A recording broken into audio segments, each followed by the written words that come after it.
Hi friend, welcome to my channel. চলে এসেছি নতুন একটি মিনি ব্লগ নিয়ে।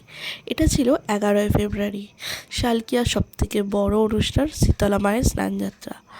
বড় অনুষ্ঠান কেন বললাম? হ্যাঁ, এটা একমাত্র শালকিয়াতেই এই অনুষ্ঠানটা পালন করা হয়। হ্যাঁ হয়, আশপাশের জায়গা হয়, কিন্তু শালকিয়াতে একটু বেশি বড় করে হয়।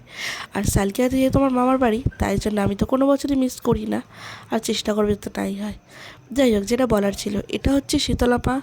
সমস্ত শীতলা মা বিভিন্ন দূর দূর থেকে শীতলা মায়ের এখানে আসে, ছোট শীতলা মায়ের সাথে দেখা করে, আর করে তারপরে গঙ্গা স্নান করে আবার নিজের নিজের বাড়িতে ফিরে যায়।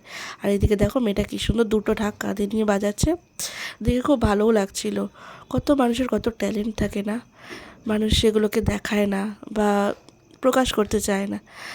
আর এটা হচ্ছে সেই বড় শীতলা মা, যে সবার শেষে যায়, মানে সব মায়েদের শেষে এই মা যায়। যাই হোক, এইভাবে দিনটা কাটলো।